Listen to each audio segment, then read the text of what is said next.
máscara o tempo inteiro, e agradeço imensamente a oportunidade de participar e apoiar a abertura desse evento tão importante, né, no debate dentro da programação da Semana da Mulher na Prefeitura de São Paulo, que conta com a presença de mulheres com esse extenso conteúdo e experiência para discutir um tema tão relevante que diz respeito diretamente ao nosso dia a dia.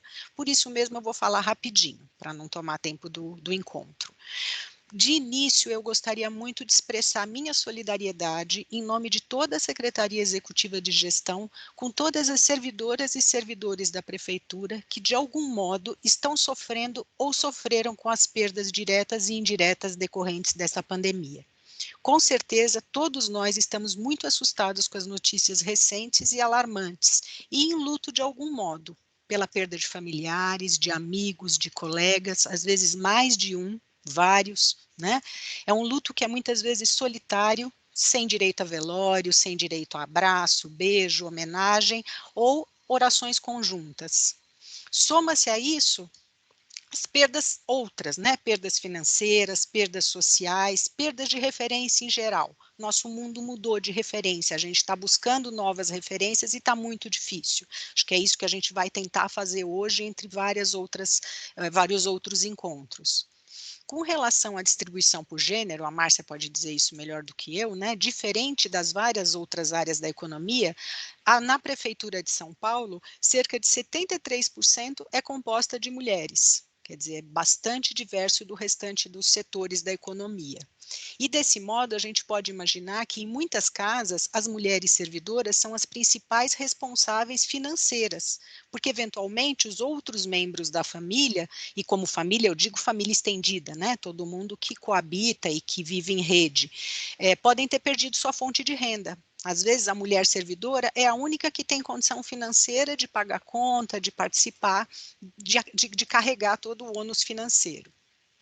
Numa pesquisa que foi citada ontem, né, do SPC e da Confederação Nacional de Dirigentes Lojistas, eles apuraram que cerca de 57% das mulheres casadas ou em união estável afirmaram ser responsáveis pelos cuidados do lar e dos filhos. Então, soma-se o ônus financeiro ao ônus de gerenciar toda a casa e toda a família e tudo o que acontece dentro do lar.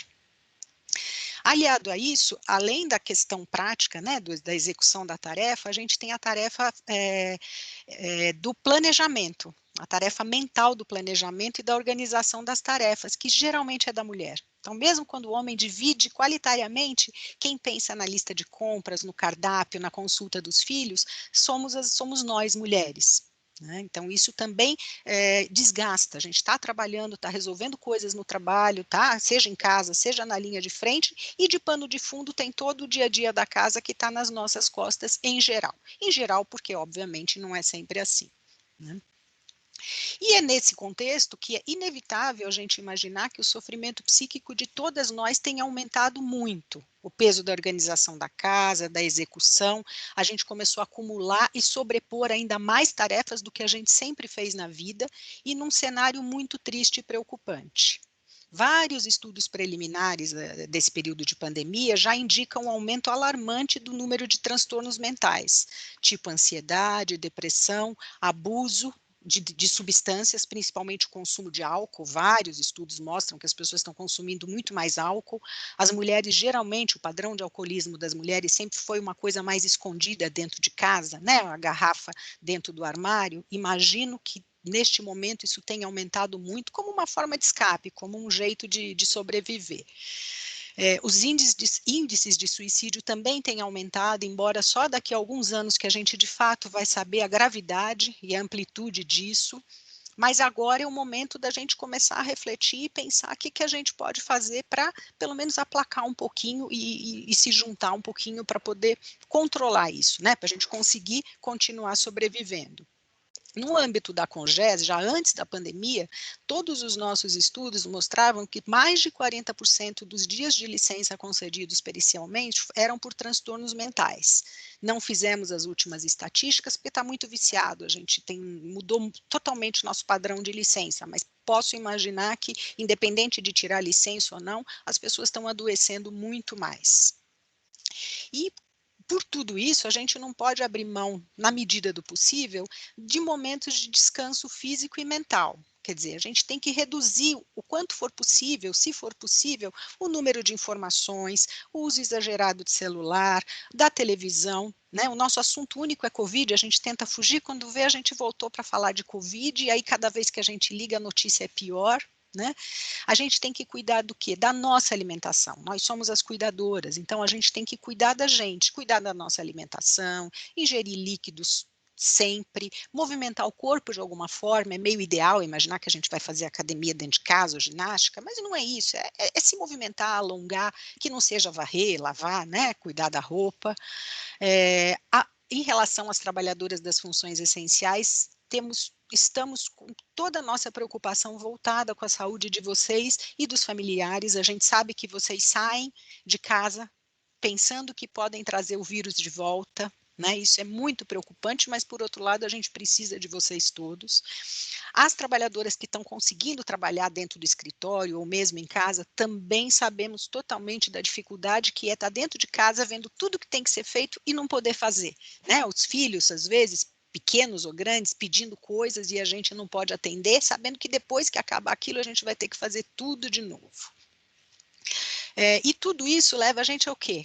Ao tema do que a gente vai falar hoje, né? Que é essa jornada contínua e invisível, que ela só é notada quando ela não é feita, quando falta alguma coisa, aí que se percebe. Né? E por isso é imprescindível que todas nós, que somos as cuidadoras de todos, cuidemos do nosso corpo e da nossa alma com o mesmo empenho e dedicação.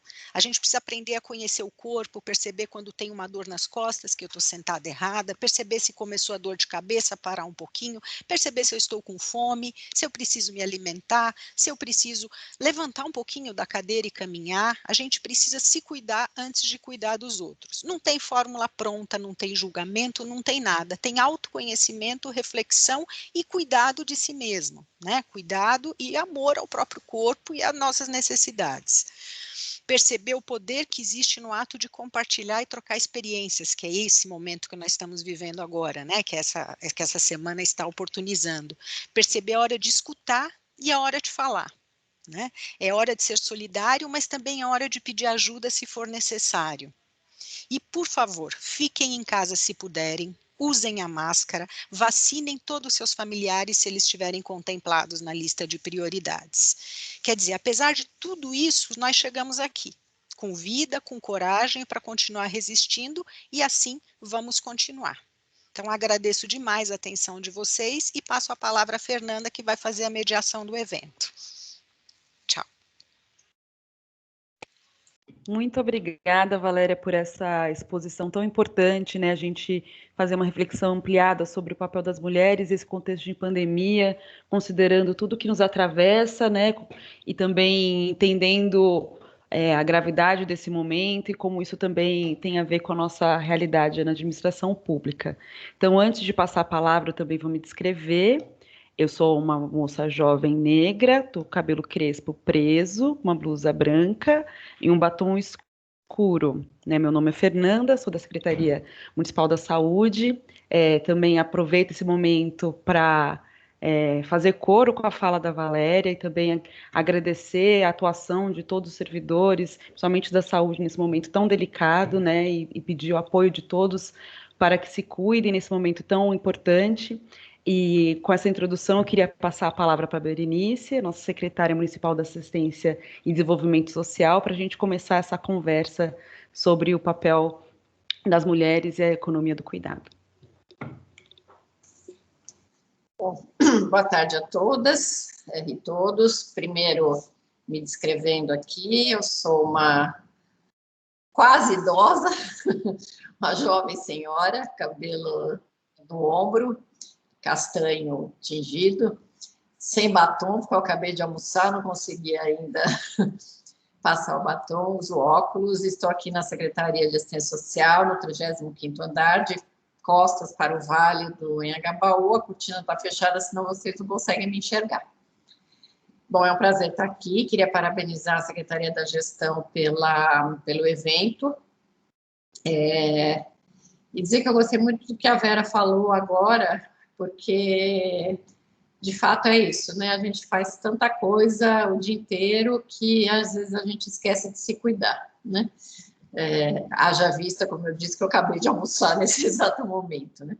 Então, de fato, acho que é importante que a gente que tem dupla, tripla jornada aí se cuide também para que a gente possa continuar exercendo o nosso papel na cidade de São Paulo, na Prefeitura de São Paulo. Eu queria falar um pouco sobre o trabalho que a gente faz aqui na assistência social com relação à proteção das famílias, né? Que é o tema do nosso evento hoje, né? Nós temos na cidade de São Paulo e no Brasil como um todo um percentual muito grande de famílias monoparentais, né? Ou seja, de famílias que só têm um responsável adulto e crianças. E na imensa maioria das vezes, este responsável adulto é uma mulher, né? Nós temos poucos homens que são responsáveis por crianças, a maioria das famílias monoparentais, inclusive aquelas que estão inscritas no CadÚnico, né, que é um cadastro que trata de todos os benefícios sociais no país, a grande maioria delas é formada pela mulher e seus filhos.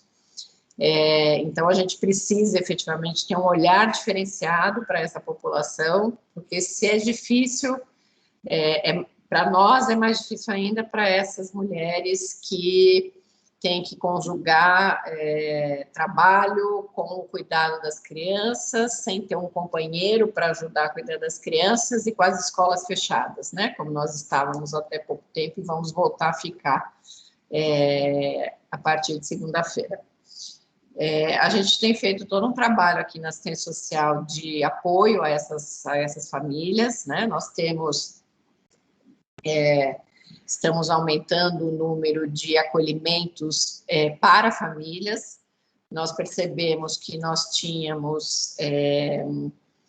É engraçado, né? Porque a família, a definição de família, ela não pode ser uma definição pai, mãe e filhos, né? Porque a gente tem que considerar toda possibilidade de família extensa, família homoafetiva, família monoparental. E nos nossos serviços aqui na assistência, muitas vezes a gente considera, a gente coloca mulheres com filhos nos centros de acolhimento de mulheres, quando elas deveriam ser colocadas no centro de acolhimento de famílias, né? Então, a gente está procurando agora rever isso, então nós estamos abrindo novos serviços para acolhimento de mulheres com filhos, como acolhimento de família, né? E qual é a diferença? A diferença maior é que você vai ter um olhar para o conjunto familiar. Não vai ser um olhar só para a mulher, mas vai ser um olhar para o conjunto familiar. Quer dizer, a hora que a mulher precisar trabalhar, quem vai ficar com essas crianças? A gente tem que ter gente lá no centro de acolhida que cuide disso, né? Então, essa é uma das atuações que nós temos feito agora. Nós temos um serviço aqui na assistência que chama Serviço de Assistência Social à Família, o SASF, que é um serviço que faz visitação porta a porta, né? É um serviço que se conjuga aí com o serviço dos agentes comunitários de saúde, que tem um outro papel, mas que também faz uma visitação nos domicílios, né? Então, esse nosso serviço, nós temos 59 serviços na cidade de São Paulo, com possibilidade de atender 59 mil famílias, e cabe a esses serviços visitar as famílias, de preferência aquelas que se encontram em situação de vulnerabilidade, né? Ou seja, aquelas famílias que não estão cumprindo as condicionalidades para que a família receba o Bolsa Família, aquelas famílias cujos filhos não estão frequentando aula, aquelas famílias que têm pessoas com deficiência ou idosos em situação maior de vulnerabilidade. E a ideia desse serviço é exatamente fazer esse acompanhamento, cuidar dessas famílias, informá-las a respeito dos direitos que ela tem em termos de rendas, de programas de transferência de renda no município, a respeito dos atendimentos que ela pode ter. E tem um papel muito importante quando a gente fala da violência doméstica, né? E aí violência contra a mulher e contra as crianças, né? Então, essa visitação, quando ela é feita, a gente pede sempre um olhar especial, né, para tentar detectar se a mãe está sendo agredida ou está sendo vítima de alguma espécie de violência, seja ela física, psicológica, e também um olhar para as crianças, né? Se essas crianças estão bem cuidadas, estão bem nutridas, estão recebendo a atenção dos pais, né? Dentro desse programa de assistência à família, a gente tem essa atuação específica com relação às crianças, porque todo mundo sabe, de alguns anos para cá, desde que em 2016 foi aprovado o marco legal da primeira infância, cada vez mais se discute a importância dos 6 primeiros anos na vida da pessoa para o resto da sua vida, né? Então, há estudos de neurociência, estudos da área econômica, tudo que comprovam que um bom tratamento para a criança nos 6 primeiros anos é um fator absolutamente imprescindível para que essa pessoa tenha sucesso na vida. E sucesso na vida, eu digo que ela consiga executar as funções que ela receba, que ela consiga ir para a escola, que ela consiga progredir na sua vida. E aí eu não falo, evidentemente, só do progresso material, né? Mas que ela consiga, de fato, cuidar da sua vida. Então, esse serviço de assistência à família, ele tem também esse papel de mostrar para as famílias que cuidar dos filhos não é só dar comida, né, mas também é dar carinho, é ter a troca, contar história para a criança, enfim, é fazer com que a criança se sinta querida, porque isso é absolutamente essencial para o desenvolvimento do cérebro da criança e para o desenvolvimento dessa pessoa quando adulto, né? Então, esse é um serviço que a gente tem buscado ampliar na cidade de São Paulo, não só manter o que a gente tem, mas também ampliar. Uma outra questão que tem sido fundamental, especialmente agora na época da pandemia, a gente aumentou muito a distribuição de cestas básicas nos nossos serviços, e é impressionante, de novo, falando da família monoparental, como quem vinha sempre buscar a cesta era a mulher, né? E saía carregando aquela cesta no ombro, pesada, mas era ela que ia buscar e levava para casa, porque, de novo, nós temos a maioria de famílias monoparentais, né? Essa distribuição de cestas a gente sempre fez e sempre faz nos CRAS, que são os nossos centros de referência de assistência social, mas nesse ano da pandemia, como os nossos serviços de convivência ficaram fechados, né, por conta da quarentena, nós autorizamos que os serviços comprassem cestas básicas para as famílias daquelas crianças que não estavam indo aos serviços, né? Porque a ideia era, a gente sabe que aqui na assistência social, como na educação, tem muita criança que frequenta a escola e que para comer, né? Quer dizer, ela vai para estudar, mas às vezes é a única refeição ou as únicas refeições que ela toma durante o dia, aquela que ela faz na escola ou no nosso serviço de assistência social.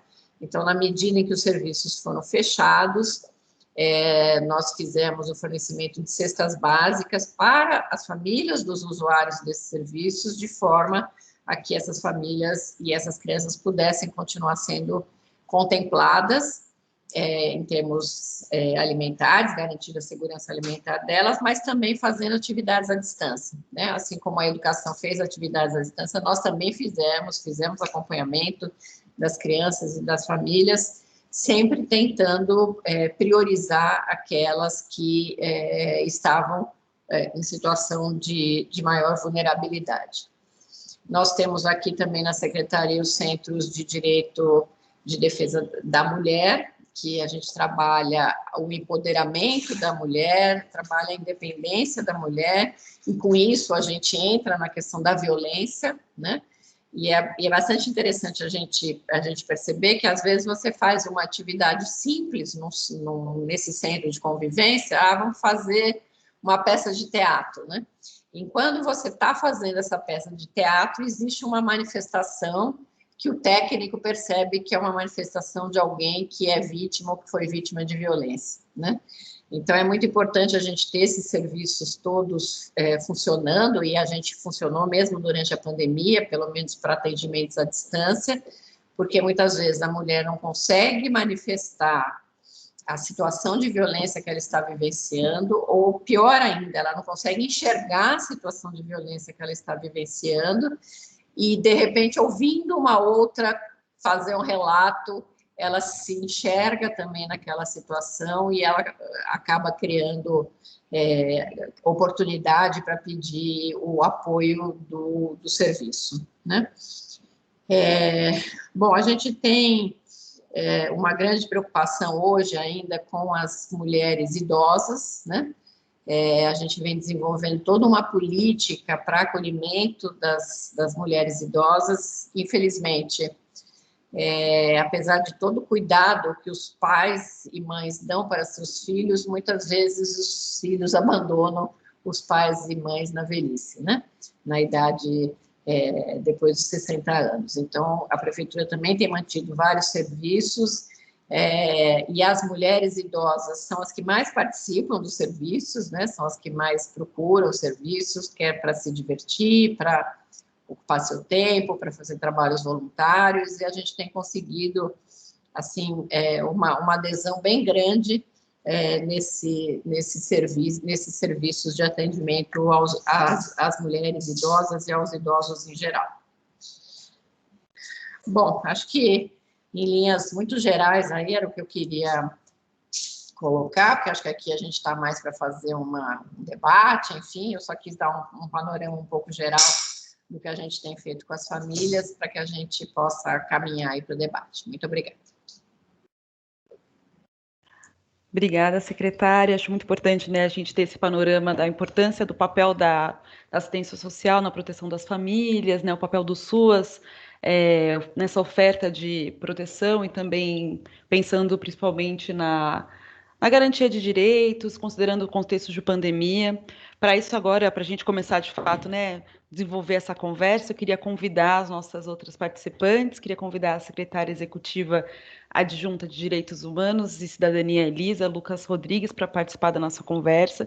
Eu vou convidá-las de maneira aberta, eu acho que a gente pode começar, né, disparar conversas a partir disso que já foi apontado tanto pela Valéria e agora pela secretária Berenice. Também convido a Malde Maria Vilas Boas, secretária executiva de Educação, e a Ingrid Soares Santos, secretária adjunta da Secretaria de Cultura. Acredito que cada uma de vocês tem visões, pontos de vista, perspectivas distintas para contribuir com esse debate, né?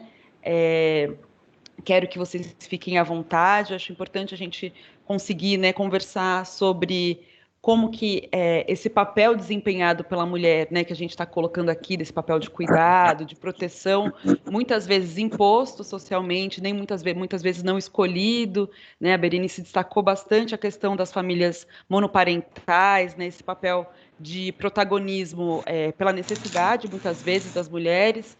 Então, acho que a gente tem vários possíveis caminhos para a gente continuar essa conversa, né? Considerando desde o trabalho invisível das mulheres, essa necessidade de protagonismo imposto por um contexto social mais amplo, ainda contextualizado pela pandemia. Bom, fiquem à vontade. Quem quer começar falando? Bom, vou começar. Me falaram que era por essa ordem.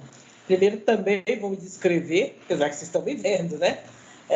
Eu sou Elisa, sou idosa, sou uma mulher negra, cabelos assumidamente brancos no momento, curtinhos e brancos, não vou passar mais tinta, não aguento mais essa história de tinta, então assumindo, né, a questão mesmo de ser uma pessoa idosa, né, mas nativa. Eu ouvi atentamente o que as pessoas que nos antecederam, a Berenice e a outra senhora, que esqueci o nome, falaram. Não tem do que discordar, a gente só tem que concordar mesmo, mas trago uma questão importante que é o recorte racial. Não poderia, né, deixar de trazer. E dizer que as mulheres negras, de acordo com o que eu tenho conversado com elas, recebido de pessoas, às vezes, né, ainda que virtualmente na coordenação, elas foram as mais impactadas pela pandemia. Por quê? Bom, já citei o histórico da mulher negra brasileira, de como viemos para o Brasil, todo o processo de escravização que passou, essa luta constante pela inclusão, pela ascensão social e econômica que nós temos, né? E essas mulheres negras, que lá, vamos falar após a abolição, foi o sustento, foram o sustento das famílias, com seus trabalhos domésticos, de lavadeira, passadeira, cozinheira, arrumadeira, babá, etc., elas ainda estão numa luta, né? Uma luta muito grande pela sobrevivência das famílias. Outro dia eu vi um documentário que já reforça aquilo que todos nós sabemos, né? A maioria dos lares que são chefiados por mulheres, quando você faz o recorte, são as mulheres negras, né? A dificuldade delas, dessa sobrevivência, de ascensão, é muito grande. Claro que a gente já, né, conseguimos, de uma certa forma, avançar devido às políticas públicas de inclusão, cotas na universidade, cotas dos concursos públicos. A prefeitura, nós saímos agora, né? Saímos ontem de uma fase de aferição da banca de fraudes das cotas, um trabalho forte, né? Que o prefeito pediu que agilizasse, mesmo com pandemia, e felizmente conseguimos fazer e apresentar o resultado para que seja contratada lá os assistentes técnicos de educação, os coordenadores e coordenadoras pedagógicos da Secretaria de Educação.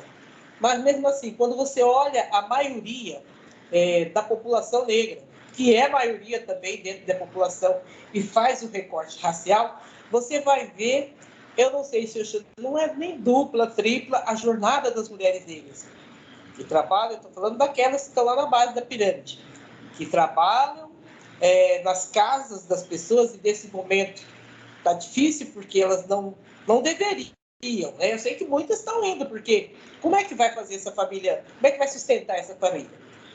Então, essas mulheres com essa jornada de olhar os filhos, num momento que não tem, né, suspendeu novamente aí a questão das aulas, com absoluta necessidade de se fazer isso, mas ela tem as crianças, né? Então, o que a gente vai fazer?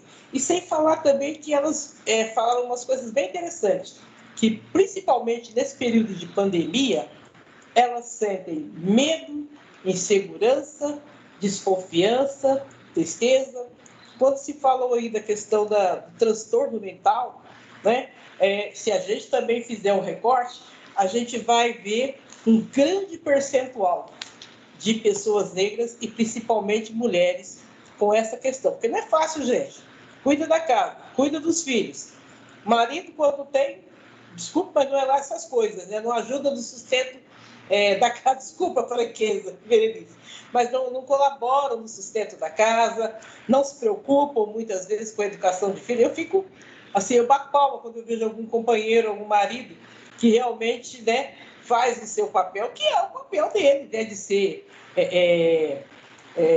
companheiro, de ajudar nas tarefas, sejam quais forem elas, de estar presente na educação das crianças, que hoje é uma coisa, né, muito difícil. Eu tenho uma filha que ela dá aula no cursinho de São Mateus, a minha caçula, e ela traz as questões de lá, muito triste, né? Menino com 8, 9 anos é aquilo que a gente já sabe, vai se tornar um aviãozinho, né? E a gente tem que lutar muito para que isso não aconteça, embora hajam várias iniciativas, como o cursinho que ela está fazendo lá, como as aulas de empreendedorismo, que acontecem também lá no espaço que ela frequenta, mas é difícil, né? Por mais que se tenha políticas públicas, ainda há questões fortemente enraizadas. Você fala, como é que essa pessoa vai sustentar a sua família? Então, o menino olha, o aviãozinho vai dar muito mais dinheiro, e aí a gente tem, como a gente teve agora no dia 15 de fevereiro, eu recebi a família lá na coordenação, uma família, foi a família inteira, lá, o pai, a mãe e as duas irmãs,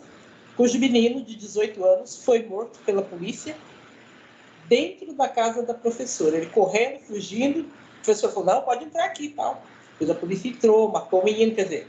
Aí as pessoas ficam assim, mas o que será que ele fez? Não interessa o que ele fez, gente. é questão de cidadania, é questão de dignidade. Se a gente ouvir o pai está revoltado que a justiça, mas a situação que fica, aquela mãe, ela fala, eu não consigo mais trabalhar, né? Aí a gente, né, felizmente, tem o programa de distribuição de cestas aí da prefeitura e a gente já procura viabilizar. Nós também, no nosso trabalho, conseguimos uma emenda com a qual a gente fez um projeto com as psicólogas, né, projeto Afinando Pontos, que essas psicólogas dão o suporte psicológico para essas famílias.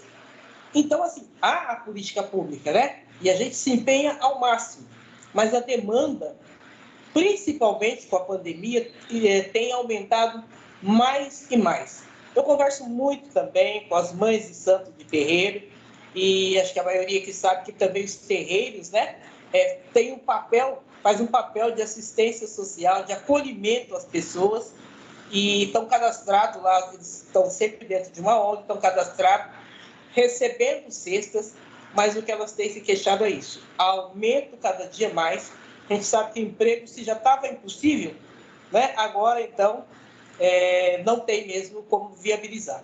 Também tivemos, né, a sorte, a felicidade de ter uma parceria dentro da Secretaria de Direitos Humanos com uma ONG chamada Firgun, que estava oferecendo crédito para as mulheres empreendedoras.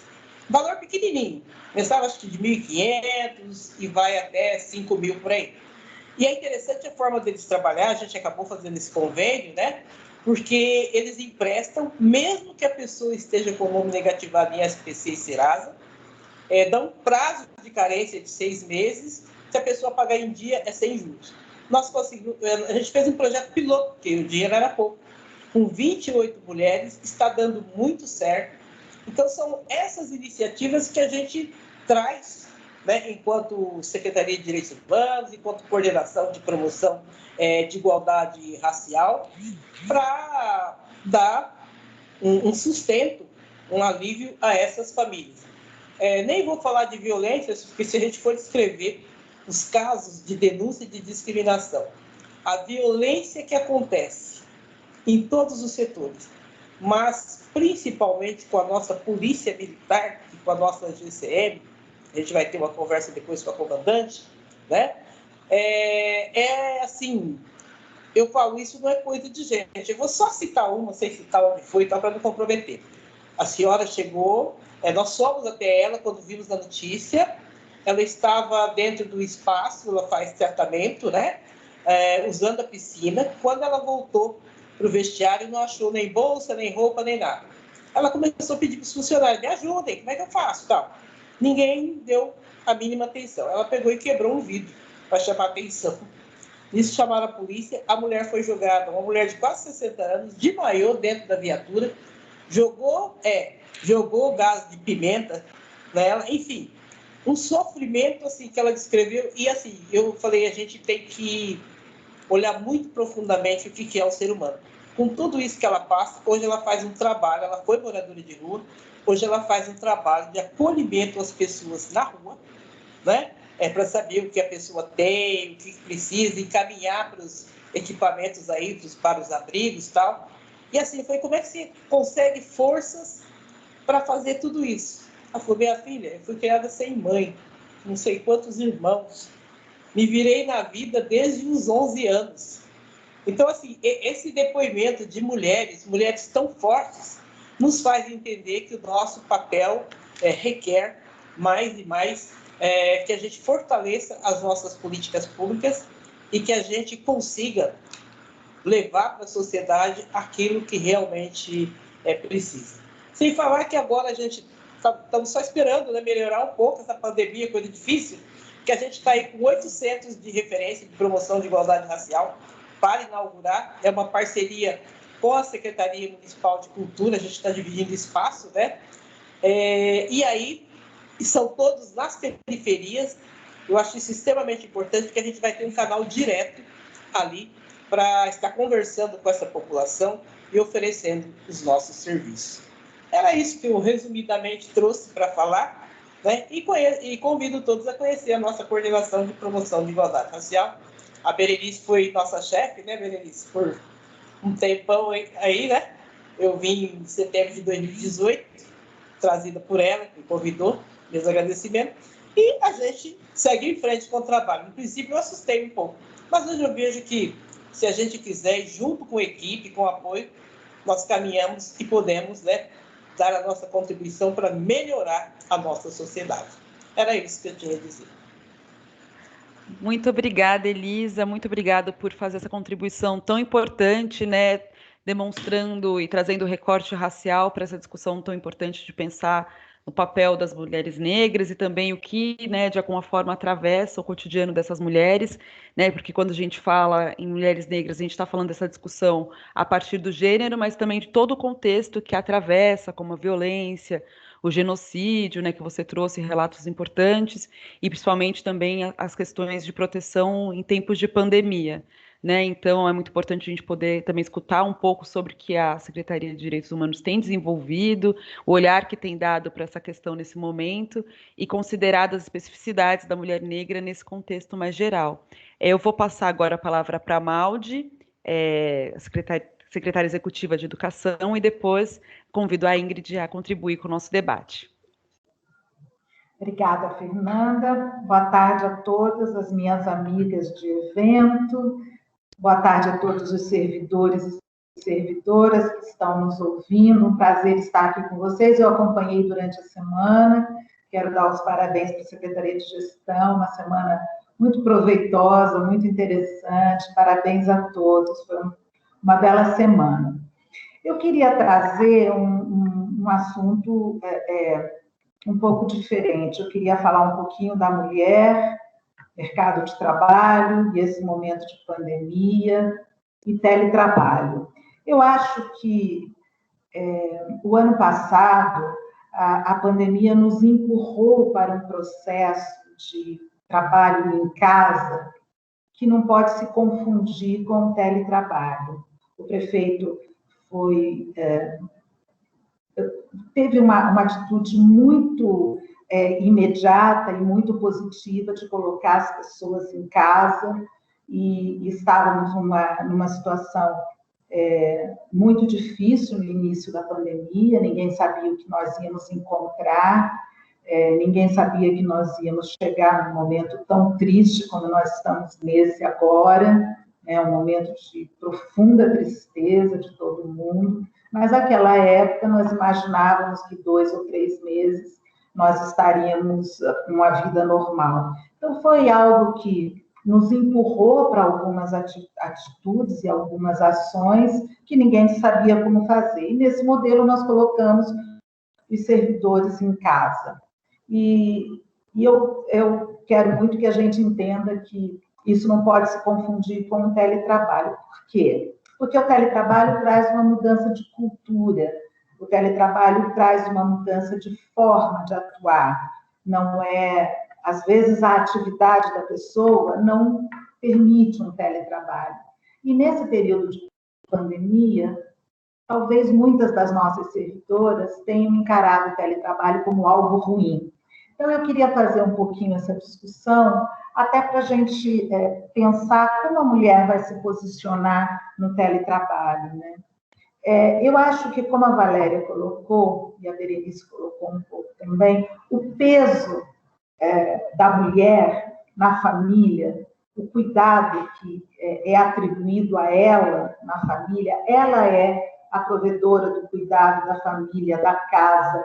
Isso ficou definido que é a mulher que cuida disso. E muitas vezes ela cuida disso, às vezes ela é sozinha, quase metade das famílias, muitas vezes ela não é sozinha, mas ela contribui com uma renda, mas é ela que toma conta da casa.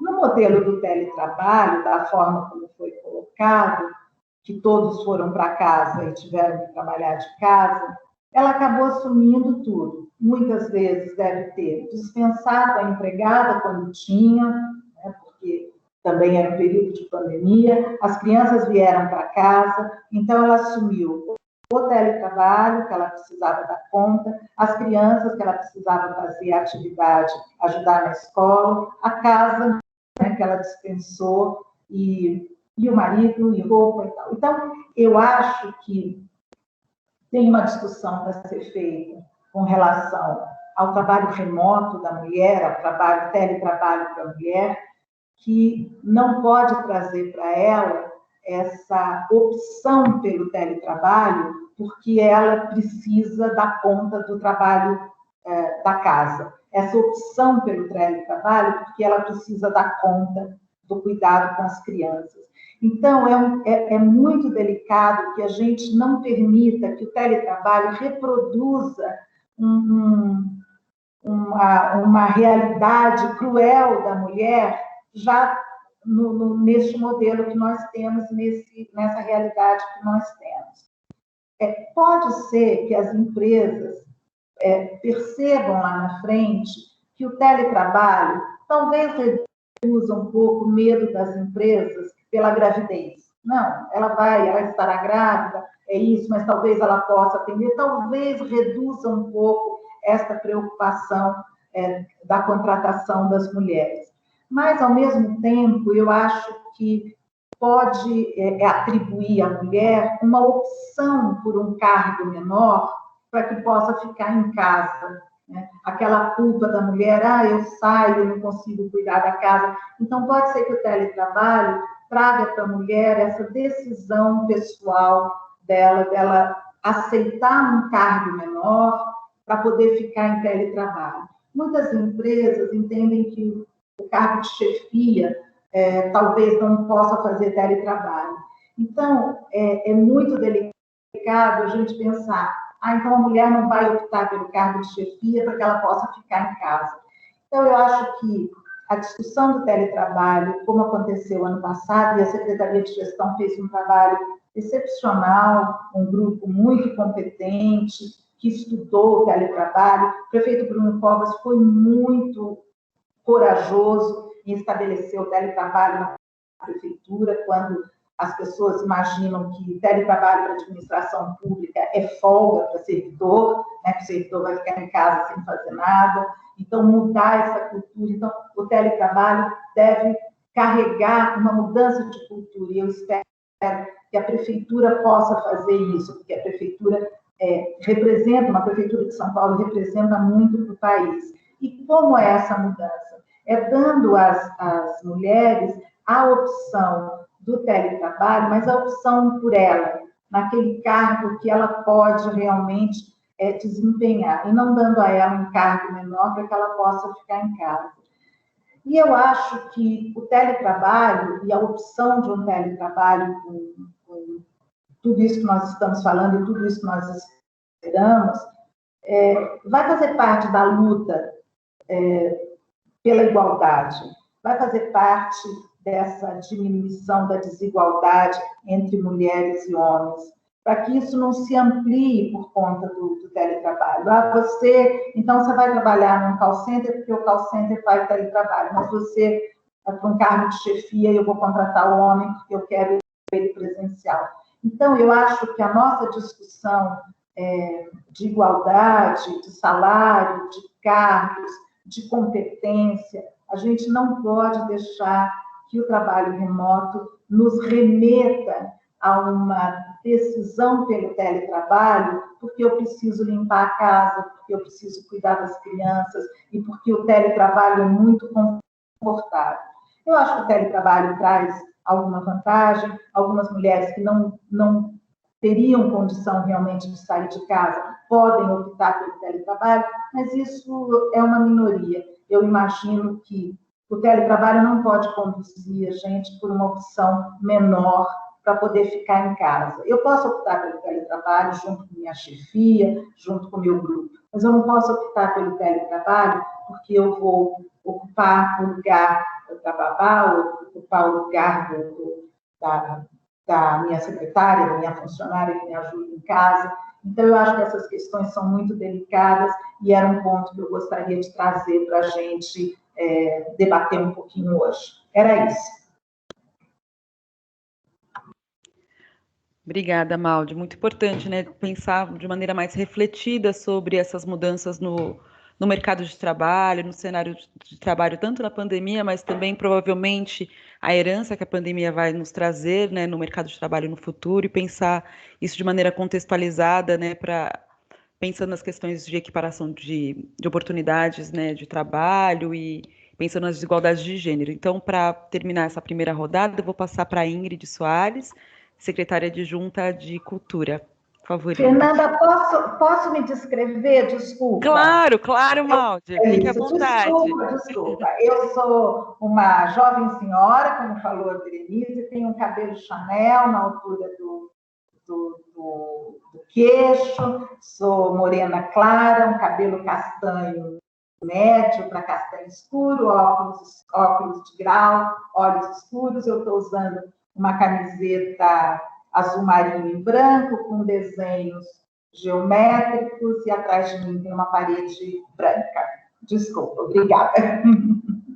Obrigada, Maldi. Bom, Ingrid, fica à vontade. Boa tarde a todos e todas. Eu sou Ingrid Soares, secretária municipal adjunta de Cultura. Eu tenho 30 anos, então sou uma jovem adulta, né? Visto que a juventude vai até os 29. Sou uma mulher preta, estou usando trancinhas, estou com um brinco vermelho, uma camiseta branca. Estou sentada no meu sofá, que é o lugar mais próximo do roteador. Atrás de mim tem alguns quadros de artistas da Zona Norte, porque eu sou uma mulher da Zona Norte, com muito orgulho. Bom, então, depois de tantas falas ricas, deixa eu verificar o que eu posso contribuir com esse debate. Primeiramente, a cultura, né? Eu acho que eu vou falar também do setor, do ponto de vista do setor. A cultura ela foi retirada do campo de batalha, né, durante a pandemia, pensando que na perspectiva de que ele não era um trabalho essencial, né? E a gente precisou se internalizar, então, ali em 2020, e ficamos nos questionando qual seria o futuro da cultura dentro dessa perspectiva, né, de cancelamento de diversos eventos, com uma população, né, com uma parte do setor que não havia guardado dinheiro, tanto para manter os locais, quanto para manter a própria família. Então, foi muito desesperador no começo da pandemia. Mas, ao mesmo tempo, né, como é de costume da cultura, nós não abaixamos a cabeça. E ficamos planejando, né, de diversos frontes, uma forma de estar nessa luta contra o Covid. E uma das ações, né, que a gente começou a fazer logo de pronto, não só a Secretaria Municipal de Cultura, mas as coletividades culturais, foi o apoio na distribuição de cestas básicas, né? Acho que é importante a gente relembrar que a solidariedade ela surgiu de maneira muito forte no começo de 2020. E a cultura se colocou a essa disposição também de fazer esse trabalho da assistência social, que hoje a gente valoriza num grau assim muito maior, porque não é fácil você ter cadastro de várias famílias, por CPF, pensar logística de distribuição de alimento, não é uma coisa fácil. E não só nessa perspectiva, né, dos coletivos, mas nós da Secretaria apoiamos no Cidade Solidária, né, a arrecadação dos alimentos também.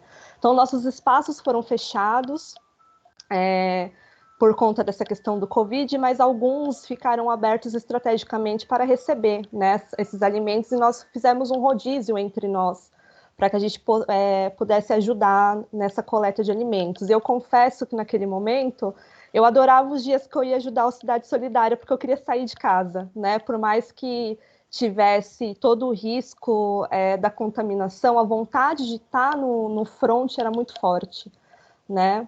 E a Cidade Solidária, o projeto possibilitou que a gente pudesse ir a campo. E pensando que a gente poderia fazer de casa, nós começamos também a fazer diversos chamamentos, né, para que a gente pudesse financiar as lives. Eu gostaria de relembrar também que houve uma discussão na sociedade, né, sobre se cultura, se o trabalho artístico é trabalho, né, do ponto de vista que muitas pessoas se questionavam porque os artistas não faziam as apresentações de graça e que não era momento de se investir dinheiro público em cultura. Graças a Deus a gente vive numa prefeitura, a partir da gestão Bruno Covas, que compreende a essencialidade da cultura, né? A cultura não só como como uma provedora de eventos e entretenimento, mas cultura como uma forma de reflexão humana, essencial para que a gente possa pensar um novo mundo, né? E a gente pensou um novo mundo na tecnologia a partir das lives, né? Apesar de alguns vereadores terem derrubado alguns chamamentos nossos, e até hoje eles estão fazendo isso, dizendo que é meio complicado investir dinheiro em live. A gente tem resistido, tem feito as atividades e provamos o quanto que a cultura ela é uma parceira de todas as outras secretarias, né? Então, eram vários os relatos de mães que não estavam conseguindo fazer, né, as atividades com as crianças da escola, mas conseguiam fazer as atividades do PIA, que é a nossa programação de iniciação artística. Né, durante todo o ano de 2020, nós tivemos as nossas atividades tanto de oficinas culturais, quanto de apresentações culturais, realizadas via internet por lives ou por videoconferências, como a gente está fazendo agora, né? Se aproximando cada vez mais das pessoas que tinham acesso à internet, o que é um outro ponto que eu gostaria de colocar como desigualdade para as famílias, né? Que é o acesso à tecnologia. Isso é muito gritante hoje. Acho que a pandemia ela acelerou o processo da tecnologia, né, como um todo, tanto no mercado de trabalho, como na educação, como acesso social mesmo. E muitas pessoas ainda não têm acesso à internet e existe um público, né, cultural, da cultura, que a gente não está conseguindo acessar. Isso quer dizer que essas pessoas não estão tendo um acesso de direito humano, que é o acesso à cultura, né? E eu gostaria de trazer essa reflexão, porque eu acho que em todas as secretarias isso virou uma meta, né? A gente trabalhar a inclusão das pessoas. E durante também as seleções dos fomentos que nós tivemos durante o ano de 2020, que é a nossa forma, né, de geração de renda dentro do setor, nossa principal fonte de geração de renda, nós priorizamos nas comissões os trabalhos que eram em que o proponente era mulher, né? 50%, então, de todos os projetos aprovados tinham que ser em nome de mulheres, né? Porque nós, da cultura, também temos uma raiz machista, como qualquer outra estrutura social, né? Então, existem trabalhos, na cultura, por exemplo, o trabalho administrativo fica para a mulher, o trabalho de uma contação de história fica para uma mulher, mas os trabalhos de produção técnica fica para os homens, né? E eu acho que a pandemia, ela mostrou, inclusive, que essa desigualdade, ela afeta os dois lados, né? Porque, enfim, os técnicos de luz, de eventos grandes estão totalmente sem emprego, a gente está pensando em políticas públicas para atingir o setor, e é uma população estritamente de maioria masculina. Já nesse contexto de produção de lives, né, de uma produção cultural internalizada, que é insana, porque é isso, né, a gente tem que limpar a casa, fazer todas as administrações do trabalho, depois fazer live, cuidar dos meninos, depois voltar para frente do computador, mas se existe uma pessoa que consegue fazer isso é a mulher, né, por conta do acúmulo geracional, inclusive, de trabalho que a gente tem. Então, com a minha mãe foi assim, com a minha avó foi assim, comigo está sendo assim também. Então, isso, por mais negativo que possa parecer, me dá uma vantagem histórica no sentido que eu já estou acostumada a fazer diversas funções, né? E eu acho também que a partir disso, e também de um respeito pela classe artística, eu, como servidora, usei todas as minhas forças para conseguir colocar essa cultura no online, né, junto com os meus amigos. A gente também teve o auxílio emergencial da cultura, né, que foi a Lei Aldir Blanc, que nós precisamos fazer executar essa política pública né, que veio com recurso federal. A gente gerou um número enorme de contratações artísticas e a gente precisou se unir muito, né, enquanto secretaria, para dar conta desse enorme fluxo de trabalho. Eu acho que o teletrabalho, eu não sei se todas as secretarias têm essa sensação, mas a gente teve muito que o trabalho aumentou, né? Principalmente o trabalho burocrático. Enfim, essas são algumas das situações que a gente trouxe dentro da secretaria, e aí pegando a questão da mulher, né? eu trago também a importância das mulheres artistas nesse sentido, justamente pela produção de conteúdo que foi gerado, né, durante a pandemia, principalmente no enfrentamento à violência doméstica. Então, a cultura, ela estava internalizada, mas ela estava trazendo os debates sobre a violência doméstica. A gente teve um aumento assustador, né, dessa violência, que atinge principalmente as mulheres pretas. E, ao tempo inteiro, a cultura, ela soube fazer a costura, né, entre o debate social, entre as suas diversas vertentes, seja racial, de gênero, de sexualidade, e trazer para a sociedade esse debate. Nunca se falou tanto de pautas identitárias como agora, e isso é uma contribuição direta da cultura, né? Então, as mulheres, elas desempenham um papel fundamental a partir do momento que elas conseguem capturar um número enorme de humanidades, né? Seja através do convívio com seus filhos, com seus vizinhos, com seus pares, por essa demanda de atendimento da família, né? Ela tem acesso a diversas realidades, ela consegue compor um universo, um repertório de atendimento a momentos de crise assim, que é incrível. Então, essas são as minhas contribuições, vou abrir para o debate aí, que eu acho que tem muitas coisas para a gente discutir ainda.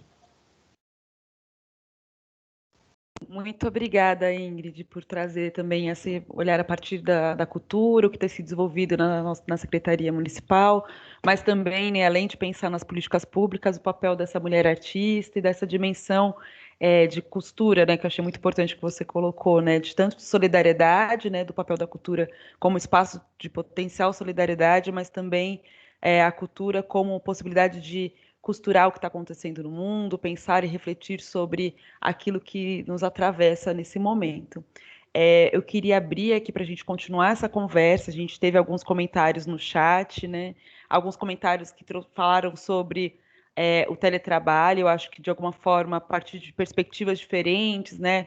Também a partir de políticas públicas distintas, né? Trazendo a questão do mercado de trabalho, a questão do teletrabalho apareceu com uma certa força, né? Então, apareceu uma reflexão, uma pergunta sobre se o teletrabalho é uma forma eficaz e igualitária para servidores nesse momento, se o teletrabalho também tem o potencial de repensar essa dinâmica na casa, né? Então, com os homens também indo para casa, será que isso é uma forma também de a gente repensar essa distribuição da tarefa, desse trabalho invisível?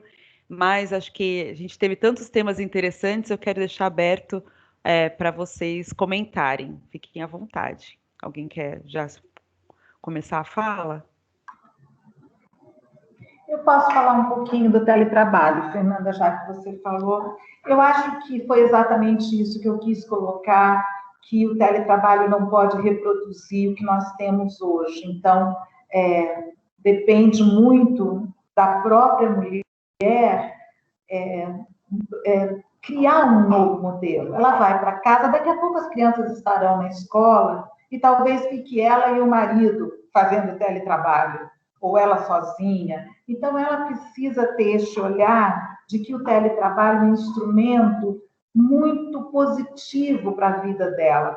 Vai, sim, melhorar, ela não está na condução, ela não vai ter o tempo de deslocamento, ela vai conviver mais com os filhos, porque todas nós temos uma culpa guardadinha lá, né, que a gente sai para trabalhar, é importante, mas a gente tem a sensação que deixou o filho, que poderia conviver mais com ele, isso faz muito bem para a gente que é mulher. Então, tudo isso é um aspecto positivo do teletrabalho. Mas a mulher precisa batalhar também para outra parte. Sim, ela precisa provocar a divisão do trabalho com o marido. Talvez ele estando em casa, isso seja mais fácil.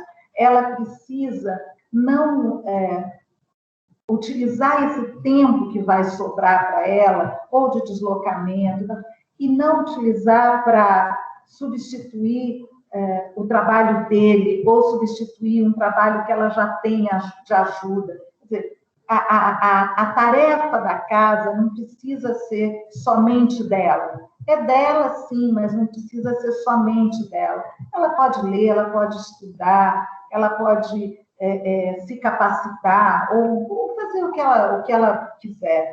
E eu acho que também precisamos, nós estamos falando aqui, talvez das famílias, estamos falando aqui das servidoras, que têm condição, que têm uma proteção, mas nós também temos as famílias pobres, que não têm acesso, que têm muita dificuldade.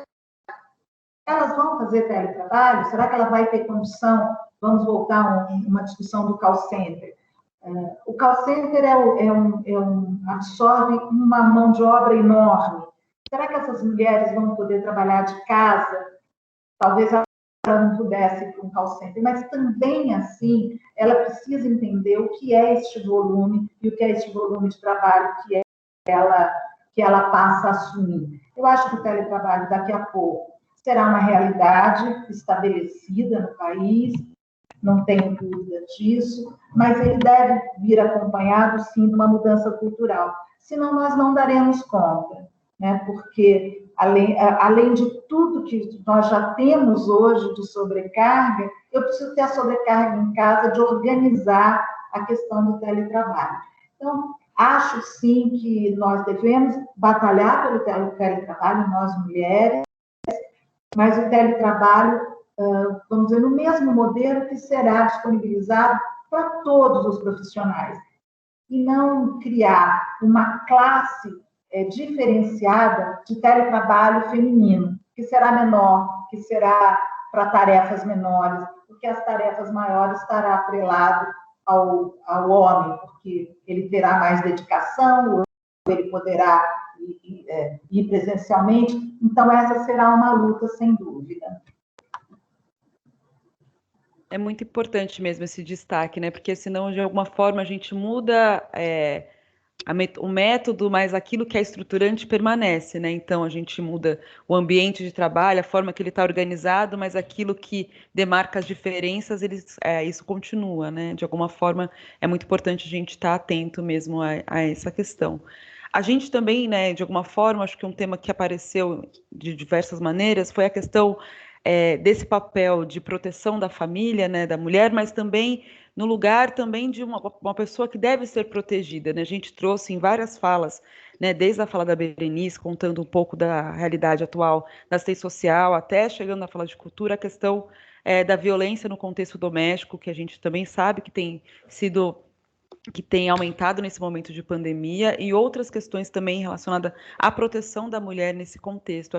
Gostaria de trazer isso de volta, né, porque acho que é algo que apareceu em todas as falas, né, esse papel protetor, de cuidado, mas também esse lugar de vulnerabilidade também por esse destaque, liderança e muitas vezes necessidade de dar conta desse ecossistema também de uma maneira bastante solitária. Alguém quer comentar?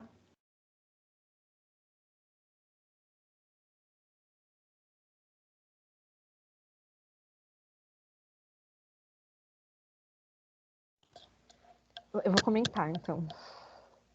Eu acho que é isso, né, gente? A gente sabe que, no caso da violência doméstica, né, o agressor, ele tá dentro de casa. E aí, quando, de repente, vem a pandemia e a gente precisa voltar para casa, a gente fica 24 horas, né? As mulheres ficaram 24 horas com seu algoz, né?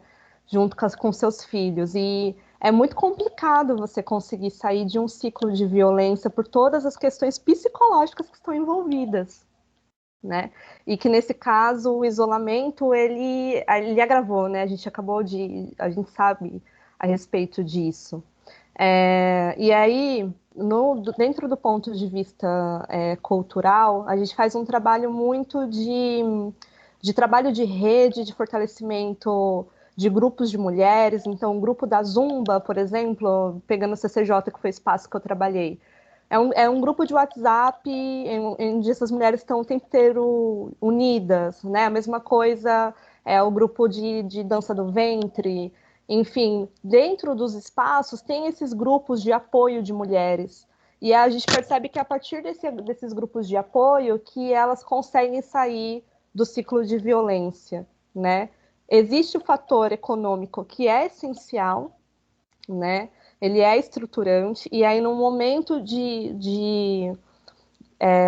no momento econômico que a gente está de desemprego, né? Isso agrava, isso acaba aprisionando essas mulheres nessas relações, mas acho que como a Berenice trouxe, né, e eu acho que é importante a gente dar visibilidade para esses trabalhos que a assistência social exerce, né, principalmente para ajudar a buscar um abrigamento para casos em que a pessoa quer mesmo se ver livre daquilo, ou ela se vê livre daquilo, ou ela morre no outro dia, né? Que a gente também sabe que existem, que os casos de violência eles foram muito agravados durante a pandemia, seja pelo o uso de álcool e drogas, seja pelo próprio fato de ter muitas pessoas dentro, às vezes, de uma casa pequena, né? Os conflitos que vão passar a existir.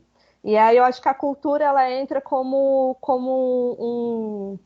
uma busca de um elo, de um grupo de apoio para essas mulheres, e também com o repertório de outras pessoas que conseguiram sair do ciclo de violência. Então, a gente tem muitos grafites na cidade através do programa MAR, em que a gente está refletindo esse empoderamento feminino. Essas mulheres, elas são chefes de famílias, elas já administram essas famílias, né? O que as torna dependentes de uma relação como essa? Eu acho que isso a gente tem que se perguntar sempre dentro de um núcleo de apoio e de que vai entender qual é a afetação que está relacionada com esses casos que não são simples. Outra questão também de violência doméstica que eu gostaria de colocar e que é muito grave, acho que a educação está vendo isso de forma mais próxima, é o número de gravidez na adolescência, né? Eu gostaria de colocar a gravidez na adolescência talvez também como uma violência de gênero, a partir do momento que muitas meninas estão engravidando em contextos muito complicados, né? E é uma realidade de uma desigualdade de gênero, de um patriarcado, de uma ideia de que a mulher é propriedade, né, dos homens daquela família, ou daquele vizinho, ou dos homens daquela comunidade. Então, acho que a gente precisa caminhar para esses entendimentos, né, que são entendimentos de uma pauta feminista também, né, pensando do ponto de vista político. Eu acredito, a gente está terminando a década do afrodescendente, né, professora Elisa? Você me corrige se eu estiver errada. Eu acho que é em 24, né, que a gente talvez encerre, e eu vou torcer para que seja a década da mulher, né, que seja a década do empoderamento feminino em todas as suas dimensões, porque essa questão da violência doméstica ela é uma questão de necropolítica também, né? É uma questão também de que a gente sabe que os casos não são investigados da forma que deveria ser investigada. Diversas mulheres entram com pedidos para o distanciamento, né? Eu esqueci qual é a palavra agora, mas as protetivas, e demora muito para ser julgado. Então, essas são pautas da sociedade que eu acho que a gente precisa colocar. E aí eu vou, a secretária Berenice também, acho que pode contribuir com essa questão da violência doméstica, porque com certeza a ciência social é o principal braço de ajuda para essas pessoas, né? Para essas famílias.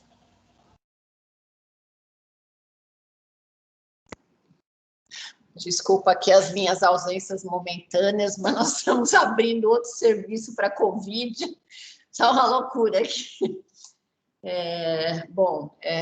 Eu acho que a gente tem um trabalho bem grande na Prefeitura da cidade de São Paulo em relação a essa questão da violência doméstica, né?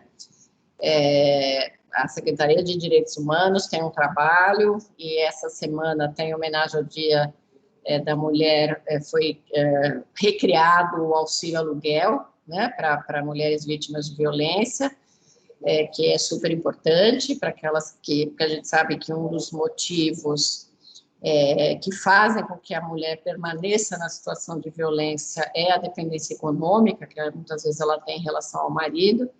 Então, isso é super importante. Esse programa fica na Secretaria de Direitos Humanos, e nós aqui na Secretaria temos as casas de acolhimento de mulheres, que são abrigos sigilosos, que surpreendentemente estão com uma ocupação muito abaixo do que ocorria antes da pandemia, né? Então, a nossa desconfiança, até porque a gente vê os dados estatísticos de que a violência está aumentando, a nossa desconfiança é que está havendo uma dificuldade de acessar Ministério Público, as delegacias de polícia, até o fato da pessoa estar trabalhando em casa, muitas vezes isso a impede de sair, enfim, né? A gente tem na prefeitura também o programa Guardiãs Maria da Penha, que é feito junto com a Secretaria de Segurança Urbana, com a Guarda Civil Metropolitana, que eles passam nas casas de todas as mulheres que têm medidas protetivas, fazem um acompanhamento, né, para tentar fazer um trabalho preventivo de violência, preventivo da violência. Mas, enfim, eu acho que ainda tem questões que são próprias dos países latino-americanos, né, que é o machismo do povo latino-americano, e o meio brasileiro se insere nisso, e também acho que a gente precisa cada vez mais fortalecer campanhas que deem oportunidade para as mulheres buscarem os serviços das mais diversas formas, né? Aquela campanha que se fez que a pessoa põe um vermelho na mão para indicar que está sofrendo violência, enfim, acho que tudo isso a gente precisa sempre reforçar e reiterar, porque, infelizmente, a violência não diminui, ela aumentou com a pandemia, e aí eu digo não só a violência contra a mulher, mas a violência contra a criança também, mas nós precisamos cada vez mais trabalhar com a sociedade, trabalhar com o homem, né? Porque assim, o nosso discurso não pode ser só para a mulher, né? A gente tem que trabalhar com os homens para que eles tenham um posicionamento, uma educação diferente, enfim, e que possam ter uma consciência diferente, né, de que não é não, de que meu corpo, minhas regras, de que eu sou esposa, mas não sou escrava, e por aí vai. Eu acho que tem alguma questão aí de trabalhar com os homens, que eu acho que essa política, de maneira geral, ainda está falhando.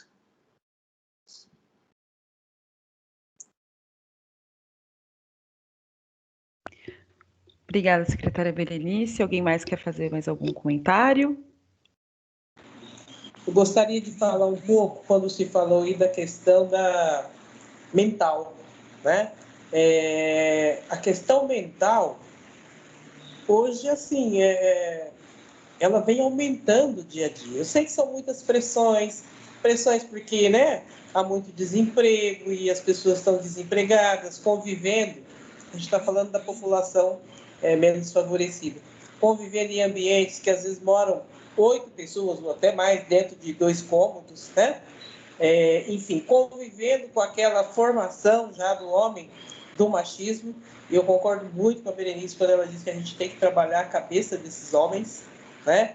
Porque fala, mas as mulheres ainda têm medo. As mulheres ainda se recolhem, se encolhem, né? Eu denuncio, mas chega uma hora que eu tenho que voltar para casa, e ultimamente a gente está em casa, né? Então essas mulheres, né, as mulheres vão sofrer muito e muito mais. Eu acho que é uma preocupação de saúde. A gente tem na nossa coordenação o Fórum de Mulheres Negras, e até nós contatamos a doutora Lígia, né, que é uma médica da saúde, para que venha trabalhar conosco essa questão, mas assim, a gente não quer o discurso, né? O discurso vem, fala bonitinho, tal, né? Com as concordâncias devidas, a gente quer a prática. A nossa intenção é que ela, num projeto que ainda será virtual, o ideal seria o presencial, possa ir nas rodas de conversas que serão organizadas nos centros de referência, além da interação com as nossas rodas de terapeutas, né? Para tratar essa questão que é muito séria. Eu tenho visto meninas novas andando pela rua, você percebe a pessoa falando sozinha, você percebe que a pessoa está no outro mundo. A gente fica pensando, o que será que tem na mente daquela pessoa, na vida dela, por que ela está nessa situação? Então, são muitas questões que a gente tem que trabalhar. Eu falo principalmente com a população que a gente trabalha, que é a população negra, que é a população nordestina, né, discriminada por origem, que é a população cigana, que agora está aí em vias de se abrir um conselho de ciganos, e é extremamente delicada a situação deles na questão do machismo. na questão da hierarquia, quem manda é o homem, pronto, acabou, né? E é difícil de interferir nessa cultura. Mas as mulheres ciganas também estão se preparando para um novo momento, para uma nova vida, né? Claro que a gente não impõe, tudo tem que vir deles, para que a gente possa mudar essa questão, essa mentalidade, essa forma de viver. Mas está aí uma das questões muito sérias dentro da nossa sociedade, que é essa questão dessa formação, né, machista do homem, e isso, por consequência, traz uma violência muito, muito grande. Né? Mulheres são extremamente dependentes da fala aí dos seus companheiros, dos seus maridos, às vezes de pais também. Essa é uma preocupação que a gente tem, que percebe que está assim, bem, né, bem visível na sociedade hoje em dia, todas essas questões. Obrigada, secretária Elisa. Acho muito importante mesmo a gente destacar, né, esse outro lado, né, que é o papel do contexto mais amplo, né, o papel dos homens também na contribuição dessa reflexão do que é esse contexto, essa violência, refletir e pensar políticas que expandam um pouco esses horizontes, né, e que a gente não fale só dos serviços de proteção, mas que a gente pense também a promoção e a prevenção para que isso não aconteça dessa maneira, né? Então, deixa eu ver aqui, tem um comentário. Que aí as pessoas trazem, né? Ainda tem mulheres que também possuem mentalidade machista, mas é porque isso está inserido na nossa sociedade como um todo, né? Nós todos somos parte dessa sociedade, então isso também, de alguma forma, nos constitui, né? Foi um comentário que trouxeram aqui. A gente está nos nossos minutos finais, né? Eu acho que a gente trouxe tantos temas importantes, né? A gente falou sobre esse papel da proteção, a questão da violência, também sobre a questão do mercado de trabalho, teletrabalho. Queria que vocês também, de alguma forma, começassem a comentar, pensando também nessas contribuições finais, um pouco se a gente consegue, né, pensar perspectivas a partir desse momento, né? Eu acho que é sempre muito difícil a gente pensar em que virá para frente nesse momento da pandemia, em lições que a gente pode aprender, mas eu acho que sim, a gente já tem acumulado algumas reflexões importantes sobre esse contexto, né, da mulher nesse momento, sobre a questão do mercado de trabalho, essas mudanças, e eu queria que vocês comentassem um pouco sobre isso.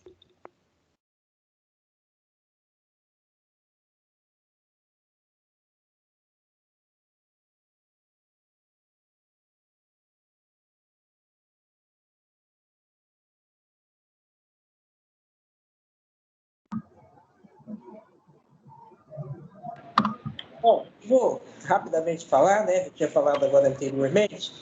Eu entendo assim que, primeiro, eu falo pela nossa visão. A gente tem que conhecer os trabalhos, os equipamentos e os serviços que a nossa prefeitura oferece. Então, assim, que a gente tenha uma integração, a gente conhecer, por exemplo, o trabalho da Berenice, o trabalho da Ingrid, o trabalho da Maldi, de todas as outras secretarias, o que está fazendo nesse momento e de que forma podemos interagir. Né? Se a gente, por exemplo, tem a impressão que aqui a maioria não sabia que a gente está para inaugurar aí, já está pronto, tudo, 8 centros de referência de promoção de igualdade racial, que estará, por exemplo, no Itaim Paulista, na Brasilândia, em Campo Limpo, enfim, são 8 que estão na Vila Guilherme, eu vou lembrando, eu vou falando, na Vila Itororó, né?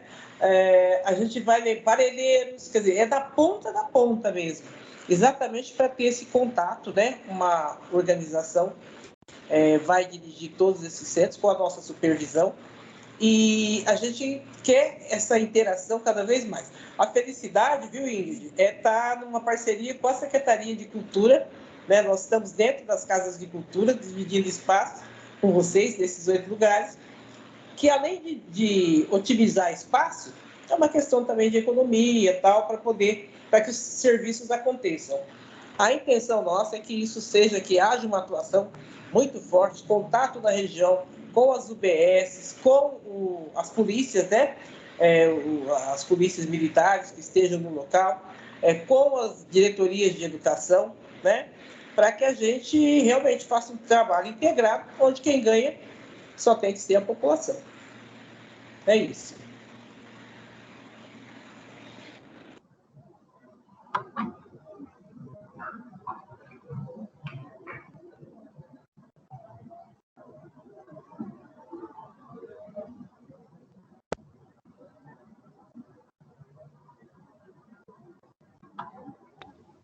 Oi, alguém está com o microfone aberto? Desculpa. Era a Maldi? Isso. Ah. Pronto, pronto. Oi. Então, eu quero também só aqui nos momentos finais agradecer muito a todos vocês, foi um prazer, gostei muito dessa tarde, e eu acho que a Elisa coloca uma coisa extremamente importante. Eu acho que nós, que somos servidoras da prefeitura, e os servidores também, nós temos aqui um papel importante de divulgar e de levar para a população essa mensagem do que a prefeitura faz e do que a prefeitura oferece. É muito difícil essa comunicação, é muito difícil você chegar na ponta e você chegar para uma pessoa ali, uma vizinha, e mostrar para ela o que ela tem disponível para ajudá-la e de oferecimento que a prefeitura tem. Por mais que você faça publicidade, propaganda, ela só vai prestar atenção naquele serviço quando ela precisar.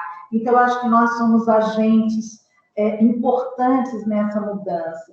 Acho que nós que estamos aqui na linha de frente da administração pública também temos essa responsabilidade de melhorar, de cuidar, né? Todos nós temos essa missão. Cada uma de nós aqui na prefeitura, cada vez que a gente puder pensar em prol da mulher, em ajudá-la, por exemplo, a Secretaria de Educação fez um projeto agora que eu acho excepcional. Nós, com a volta às aulas, nós tínhamos a dificuldade de que as mães pudessem ter a segurança de que essas crianças voltariam com o protocolo sanitário. Então, qual foi a decisão? Nós contratamos as mães da comunidade desempregadas para cuidarem, ajudar a cuidar da escola. Então, contratamos quase 5.000 mulheres para irem para a escola, ganharem durante 6 meses, poderem se capacitar junto do projeto POT, da Secretaria de Desenvolvimento e Trabalho, e essas mulheres estão dentro da escola, olhando seus filhos, olhando a escola com seus filhos.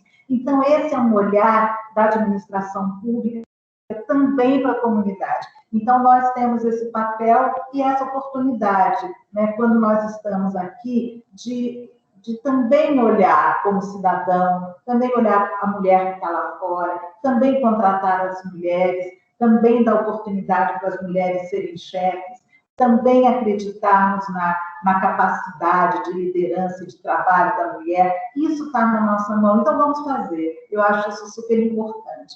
Obrigada a todas, um beijo grande e boa tarde.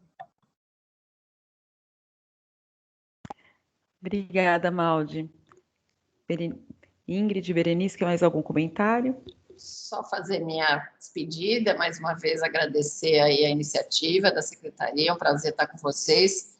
Pedir desculpas aqui, é que como eu estou no trabalho, enquanto eu vou falando, a gente vai resolvendo outros problemas, né? A gente é mulher, resolve 3, 4 problemas de uma vez. Mas, enfim, parabéns à Secretaria de Gestão pela iniciativa.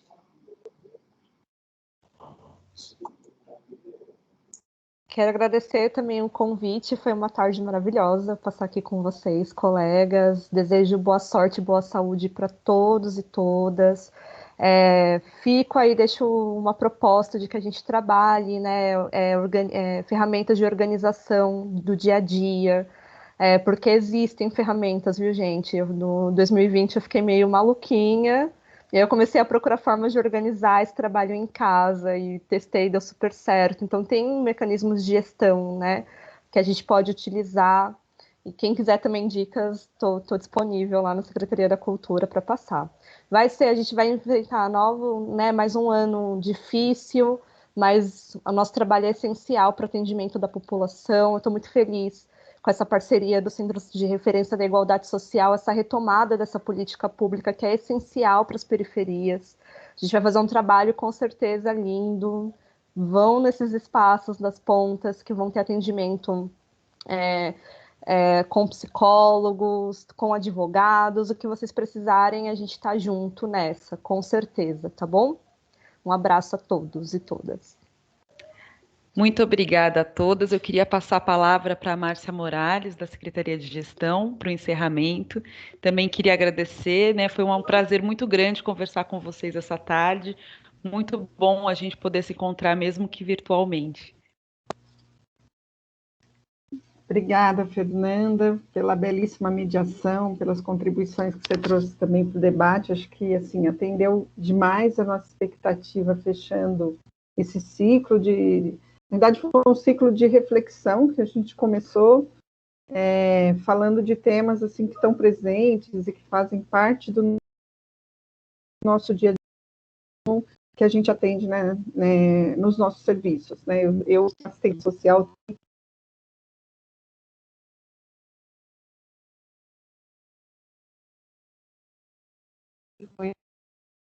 bastante com essa área e sei o quanto que a gente se angustia trabalhando lá nos nossos equipamentos, no nosso território, quando a gente não consegue respostas às situações que são trazidas para a gente no dia a dia. Então, acho que pensar o fazer diferente, né, inovar, olhando a realidade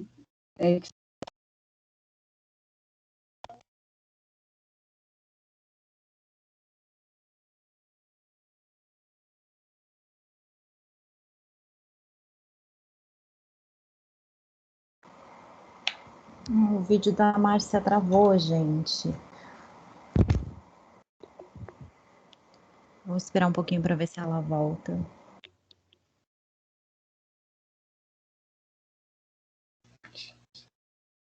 Voltei. Voltou. Desculpe. Coisas do teletrabalho. Bom, e aí também, como a doutora Valéria colocou, 70% dos nossos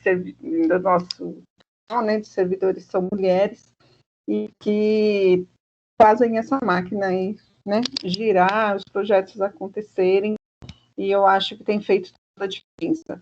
Especialmente nessa semana, a gente conheceu mulheres na liderança das nossas secretarias, na linha de frente dos nossos desafios, dando um exemplo que é possível toda a nossa vida.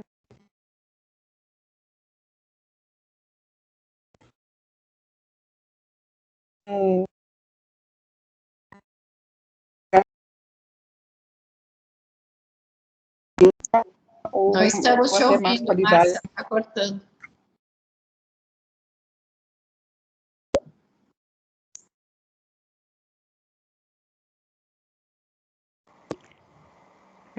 Márcia, a gente não está te ouvindo. Talvez se fechar o vídeo por um pouquinho, talvez ele funcione melhor. Tentar. Foi? Tá melhor agora. Bom, eu vou encerrar porque a internet está bem estável mesmo, acabou de cair um temporal aqui, mas agradecer Pamela,